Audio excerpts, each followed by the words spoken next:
Now, not all the areas with the continental shelf have the significant fisheries. It doesn't mean that, for example, if you have a continental shelf, this one all, this has the same, here is the same, here is the same. No, they have different. And it depends on what? It depends on the some factors which we have discussed now, like carbon dioxide, light, and water. See here, phytoplankton need not just light carbon dioxide and water, which allow it to make the carbohydrates such as sugar, but they also require mineral nutrients to make proteins. They are saying photosynthesis, okay, they are doing this one, but for the nutrients, they also need the nutrients, minerals. Making protein require the source of nitrogen and sulfur. If phytoplankton want to make the protein, so they need nitrogen and sulfur. Nucleic nucleic acid, which form the genes of living thing, also require phosphorus. Inside the cell, you have the nucleic acid, which is responsible for formation of gene. They need phosphorus. The green pigment chlorophyll, which is essential for photosynthesis, require magnesium. So here they want to say that not only the carbon dioxide, light, and water required. If you talk about that phytoplankton are the food for other organisms, so they need the minerals, they need the sulfur, they need phosphorus, they need magnesium, a lot of things.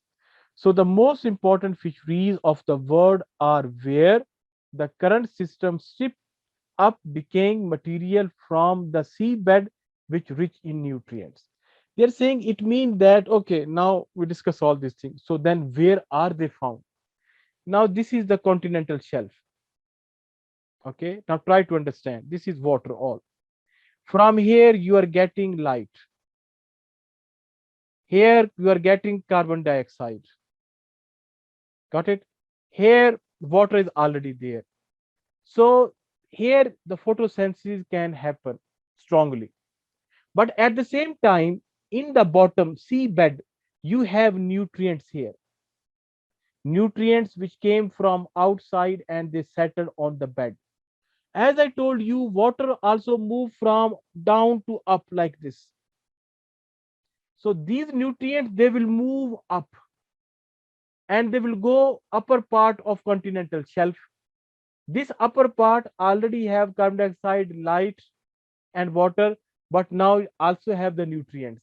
When these nutrients will come up, now you have ideal atmosphere for phytoplankton to do the photosynthesis, also produce proteins or lot of things.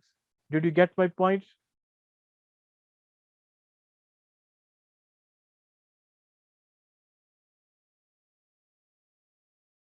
Hello? No answer? Yes. If you didn't get it, tell me. I will repeat this one. Again, I'm saying that if anybody asks to you where you can find the more phytoplankton population, you will find the area where the nutrients from the seabed, they in a process to go up. From outside they come down, and from the seabed they go up in this continental shelf. So in that area you will find more possibility of fish population. Is it clear?